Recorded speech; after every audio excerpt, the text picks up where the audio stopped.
What's up, you guys? Welcome to another episode of What's Going On here. So Trump has declared economic war on Canada, and it's working. That's right, in a video that I never expected to make, our biggest trading partner was just at the center of a massive controversy, all because of a brand new tax that was about to hit the United States today, which Trump called a direct and blatant attack on our country. Like, without exaggeration, this new tax has the potential to start another trade war, cost American companies billions of dollars, and lead to brand new tariffs that make everything more expensive for you and me. Not to mention, most people have no idea what's currently taking place. That's why we gotta discuss exactly what just happened, what this means for everybody watching, and how you could best prepare going forward, because like it or not, this is just the very beginning. Although before we start, if you appreciate breaking news videos like this, where we just cover the facts, regardless of what side you're on, it would mean the world to me if you taxed the like button or subscribed if you haven't done that already. Doing that seriously helps out the channel more than you could imagine, and as a thank you for doing that, here's a picture of a baby Canadian goose.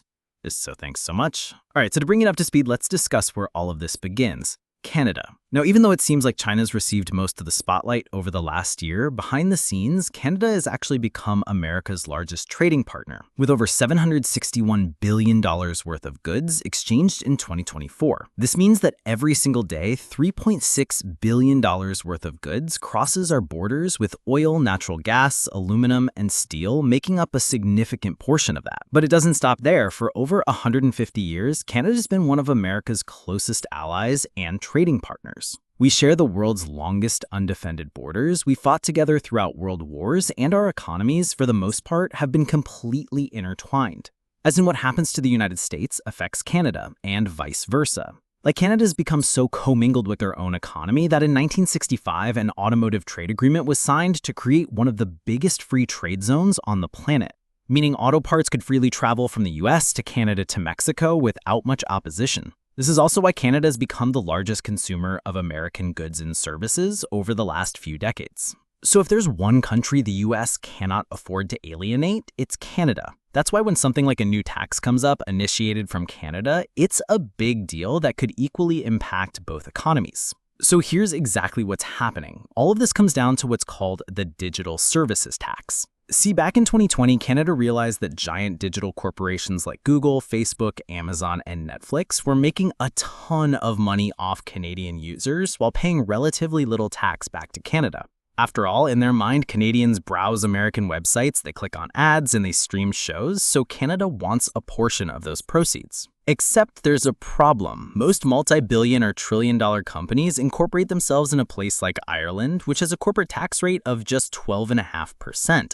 So Canada came up with a solution. Instead of those American company profits being distributed out of the country, Canada would implement what's called a 3% digital service tax.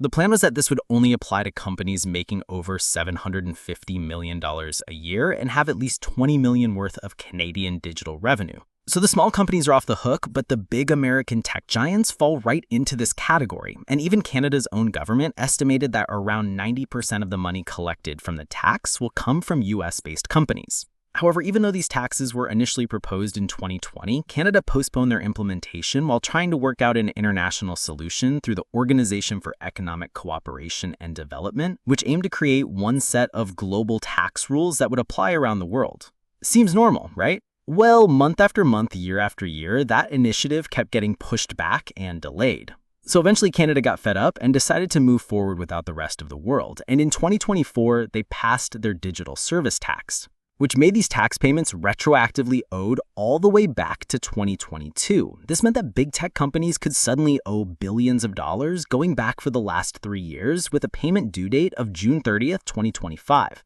Essentially, everyone knew that this tax was coming, but there was a lot of uncertainty about whether or not Canada would actually go through with it while being in the middle of a trade negotiation. Although, as we recently found out, this is where everything suddenly went very, very wrong. After months of trade negotiations, Trump abruptly canceled all trade talks with Canada over their new digital service tax, saying that based on this egregious tax, we are hereby terminating all discussions on trade with Canada effectively immediately. We will let Canada know the tariff they will be paying to do business with the United States of America within the next 7 days. On top of that, Trump also said that economically we have such power over Canada, we'd rather not use it. It's not going to work out well for Canada. They were foolish to do it. So if you're curious exactly what this tariff could be and what this means for you, you're going to want to hear this. All right, so in terms of where we currently stand, it's important to keep in mind that we already have quite a few US-Canadian tariffs. For example, there's currently a 25% tariff on most Canadian goods, as well as auto parts and vehicles, a 50% tariff on steel and aluminum, and a 10% tariff on energy that's currently paused indefinitely. And when you really get down to it, these tariffs aren't this new futuristic thing that's exclusive to 2025. For instance, in 2017, the United States slapped Canada with tariffs on lumber.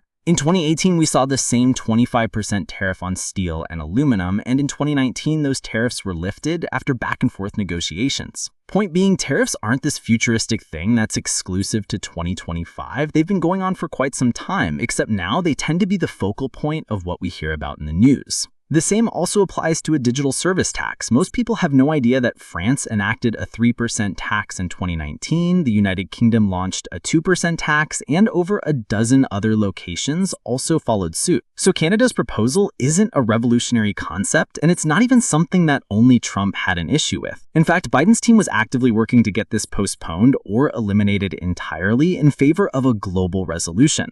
So in terms of what's happening today, here's what you came for. First of all, when it comes to tariffs or really any negotiation, Trump said it himself, we could do whatever we want. This means there's no hard deadlines, there's no set strategy to negotiate, and if matters need to escalate for the sake of getting a deal done, even if it's done very publicly, without hesitation, so be it. That's why when recently asked about the July 9th tariff deadline for global tariffs, he said that we could extend it, we could make it shorter, effectively allowing whatever he wants to happen. I say this because even though he openly walks away from tariff negotiations or throws out tariff numbers, it doesn't mean those tariffs will actually happen, it doesn't mean that they'll stay in effect, and it doesn't mean that they'll even be enforced. Like by now, it seems like the general consensus is that he'll throw out tariff numbers, he'll use it as a negotiation, he'll pause and postpone if the deadline isn't reached, and then he'll work out a resolution before things break. In fact, when it comes to investing, this all feeds into what's called the taco strategy. Okay, I know this is not going to be taken too seriously, but some investors have made a ton of money following the acronym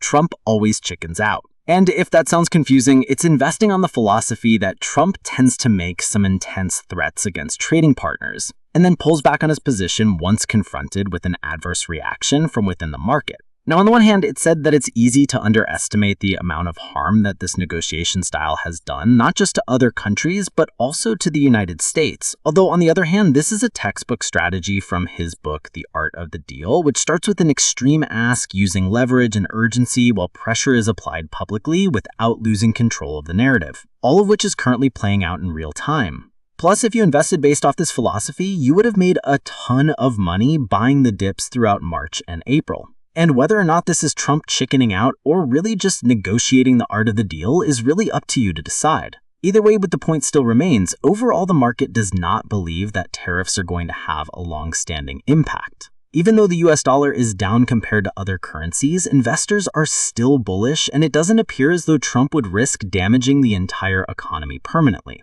But then again, I could be totally wrong. Now, in terms of my own thoughts, I've said this before a few months ago, but it's worth repeating because so far this has done nothing but come true. Trump starts by threatening tariffs by a certain date, the market goes down but eventually starts to recover. On the days tariffs go into effect, the market plunges, but 24 to 48 hours later, an agreement is reached that gives an extension or exclusion on past tariffs. The market goes back up, and then the process repeats when tariffs go back into effect until once again another agreement is reached.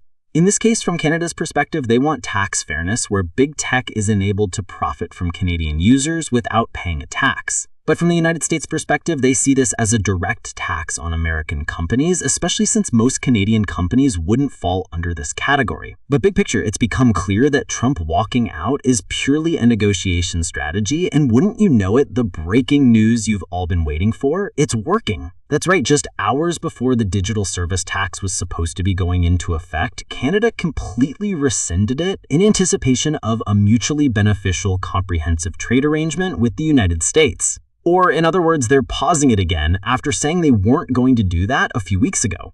However, even though this is good news for the United States and partly why big tech is up today, it's important to mention that the digital service taxes are not off the table entirely and are still subject to ongoing negotiations that are going to happen over the next few months. Not to mention, other countries throughout the European Union have still floated the idea of implementing their own taxes, so rest assured this will all be incorporated into future trade deals. That's why I believe that almost everything we publicly see is just for show, and our upcoming tariff deadline of July 9th will turn into another negotiation. Long-term, however, I do believe that there will be a point where a digital services tax will be enacted globally. But as of right now, this has just gotten delayed after delayed, and it's unclear when eventually this might happen. This is why I just keep buying the dips, I keep investing as usual, and if the market goes down, great, it's a way to buy in even cheaper, and if it goes up, then that's great too. Either way, it's a win-win. A perfect example of this is that stocks have just hit yet another brand new all-time high. Overall, investors are pretty optimistic for trade agreements, and the growing consensus is that all of this is pretty much self-inflicted, so if we need to walk back on certain items, there's really nothing stopping the US from doing so. Essentially, the lesson here is just not to get scared off by headlines and just